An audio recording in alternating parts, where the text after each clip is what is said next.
Welcome to the Hello Well with Danielle podcast, your weekly mental vacation from the daily grind. When life is lifing, you just need a moment to pause, breathe, and woosah so you can get on your own path. I'm your host, Danielle Washington, and today is my birthday. I'm recording this one day early, so my birthday is September 11th, and it's actually my 50th birthday. And my birthday, as my nephew calls it, my annual disappearing day.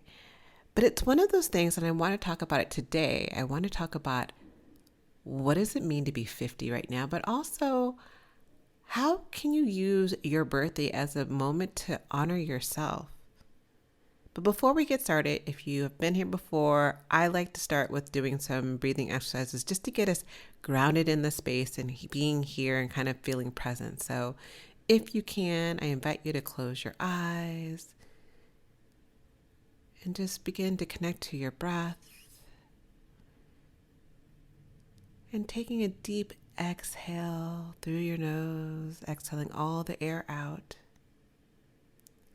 And we're going to breathe in segment breathing. So we're going to sniff, 2 sniffs in and 1 big exhale out. So it sounds something like this.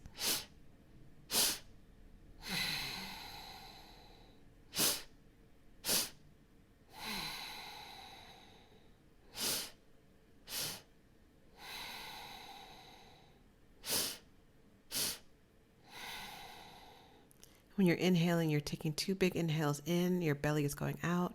And as you exhale, your navel is contracting to your spine. 2 more times.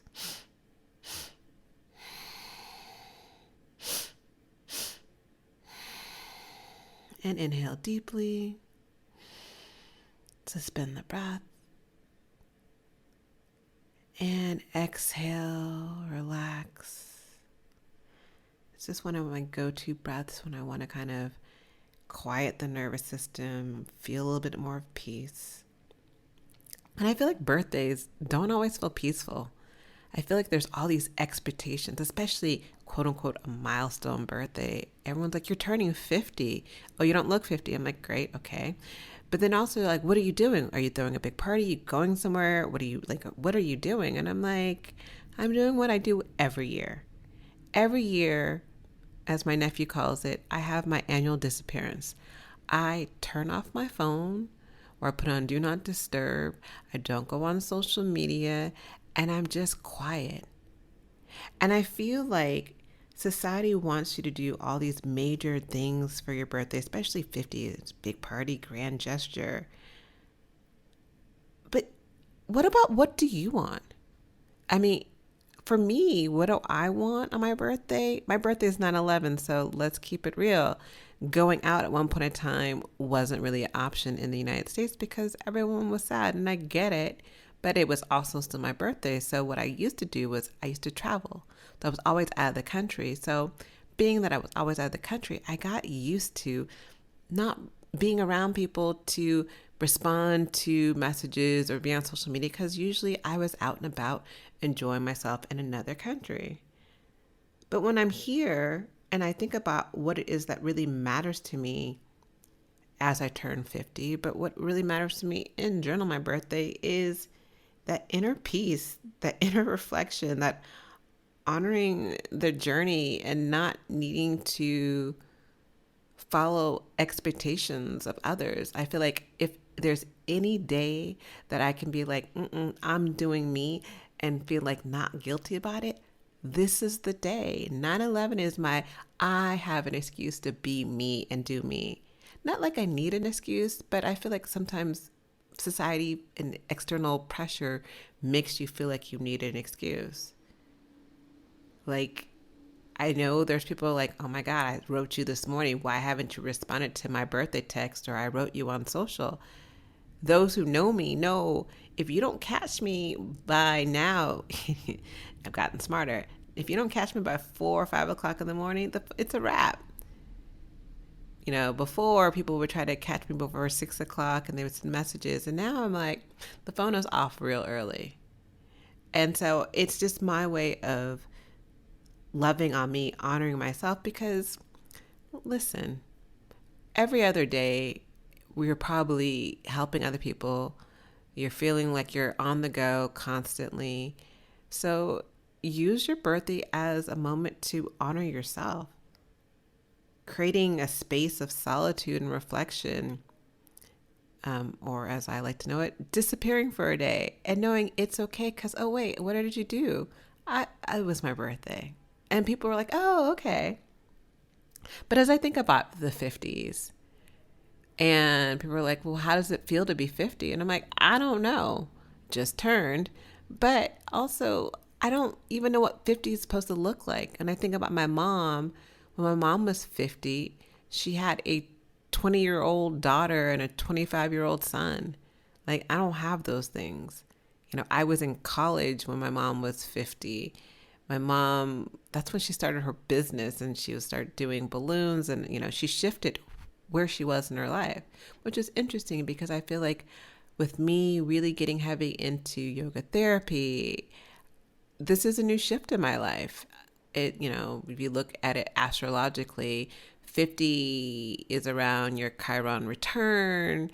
There's a lot coming up, and that's when you see a lot of people around that age, start shifting how they're moving and things like that. But like, I look at like Taraji P. Henson, I look at Regina Hall, I look at all these other people, and I'm like, well, they're 50 and looking quite good. They're 50 plus, Nia Long, and looking kind of good. Like, so what 50 looks like is not what we grew up thinking 50 was. And so I don't know.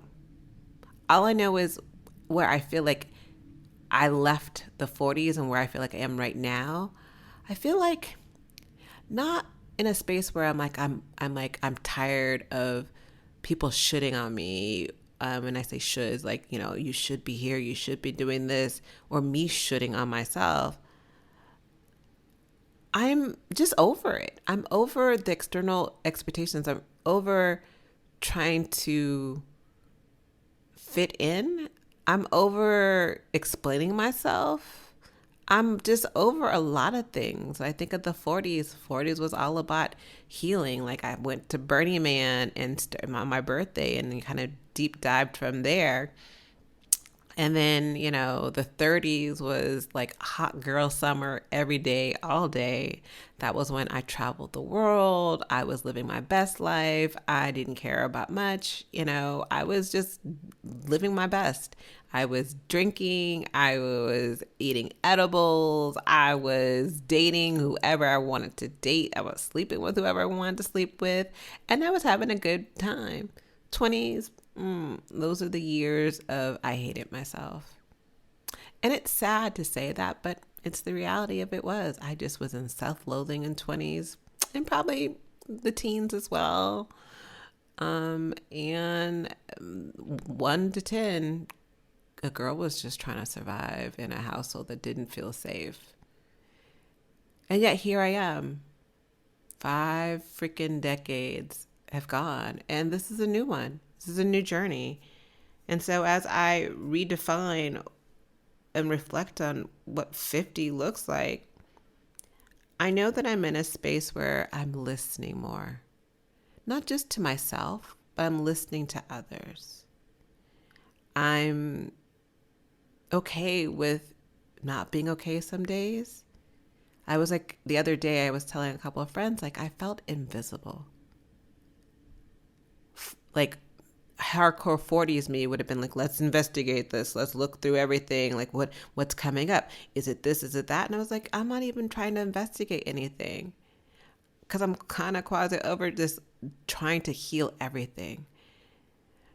Right now I'm like, okay, I feel invisible. It doesn't feel bad, it doesn't feel good, it just feels like it is.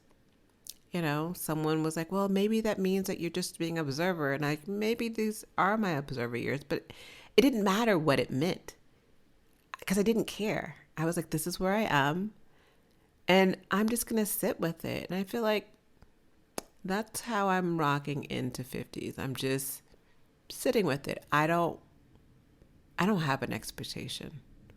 Back in the day I did. I'm like, have kids, I'd be married, I'd have a successful business, I would be living probably abroad somewhere, and none of the above. Well, I think my business is successful in its own right. Um, but yeah,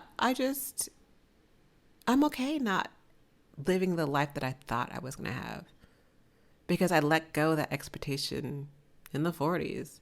And here, day one in a couple hours of the 50s, I feel good just being present, being here.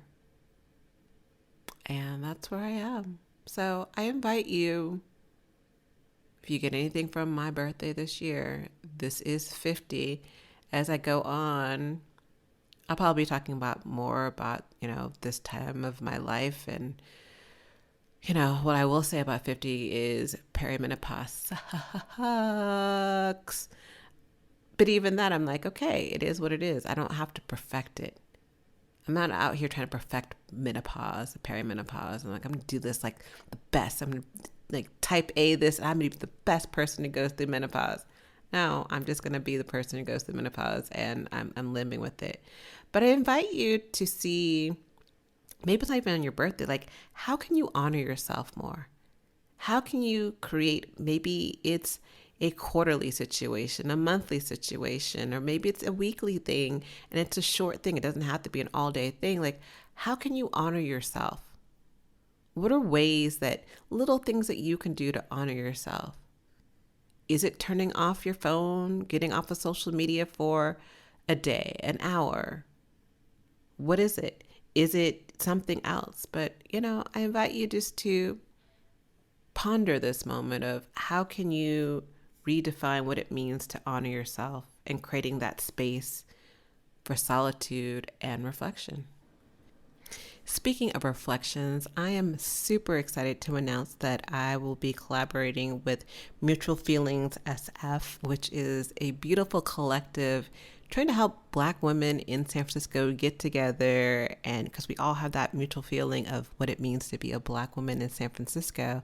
So they're hosting a equinox reset and yoga and sound bath where I will be doing yoga. So this is about a time for you to embrace all the themes of the equinox. If you're not familiar with like the equinox, the fall equinox is happening on September 22nd. And it's a moment just to embrace moments of transition. It's when the leaves are falling. It's, an equal day of sun and darkness.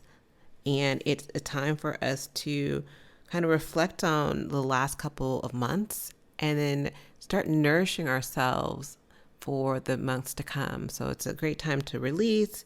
There's going to be a sound bath by Hannah Sophia, who is an amazing sound bath practitioner. So I'm just super excited to do this event. And just more to come. Like I love Mutual Feelings SF. So if you want to get tickets, I'll make sure to put a link in the description for today's episode. Other than that, I'm going to go back to celebrating the rest of my birthday. I got myself some pastéis de nata, which are my favorite little desserts. They are a Portuguese pastry. I thought about getting a cake. I thought about getting a cupcake.